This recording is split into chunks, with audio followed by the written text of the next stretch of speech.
Radio Laser.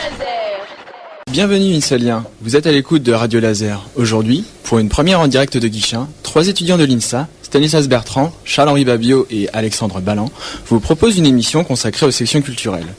Mais tout d'abord, pour les bisous non rennais, une présentation sur les moyens de transport de la ville de Rennes vous permettra de mieux vous déplacer. Puis, 2 interviews et 2 reportages vous feront découvrir les sections culturelles de l'INSA, module méconnu des étudiants, mais apportant beaucoup à la formation d'ingénieurs. Moi, je pense que le cours avec Sylvain Delfaux pour la radio, c'était vraiment bien.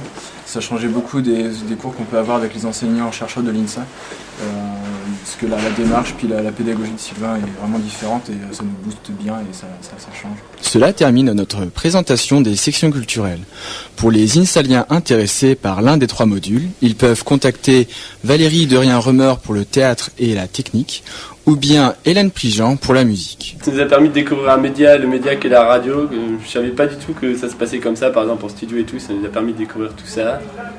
C'est vrai que c'est un module assez original dans la façon de le présenter, et puis le petit projet qui a permis d'aboutir à un direct en fin de module, c'était vraiment sympa. Quand on vient de la campagne et qu'on débarque dans une ville telle que Rennes afin d'y faire ses études, il y a inévitablement un temps d'adaptation à cette nouvelle vie citadine. Au niveau des indispensables tours en centre-ville le jeudi soir par exemple, de nouveaux Insaliens tels que vous se posent certainement de nombreuses questions. Cette chronique, portant sur le réseau de transport en commun de la ville de Rennes, présentée par Charles-Henri, vous sera donc d'une grande utilité. Besoin d'un bus pour se déplacer en ville ?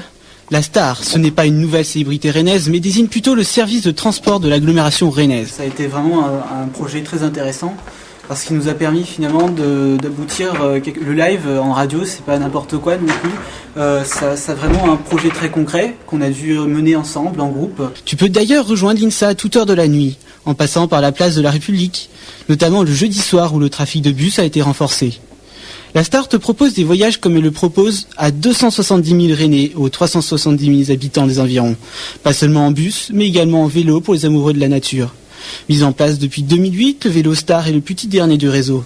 Les bandes de vélos sont disséminées dans toute la ville, leur nombre prévoyant d'atteindre à terme 117 stations, soit 1285 vélos précisément. C'est une aventure qui n'est pas du tout comme les autres.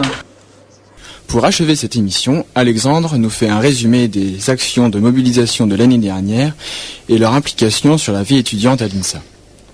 Imagine que tu viennes en cours le matin, que tu te retrouves devant des portes fermées, des poubelles, des barrières en vrac et des hordes d'enseignants devant les entrées des bâtiments. Tu es bien en train d'imaginer le blocage qui a eu lieu l'année dernière à l'INSA. Organisée par les enseignants, cette grève était une contestation de la LRU, une loi visant entre autres à modifier le statut des enseignants-chercheurs.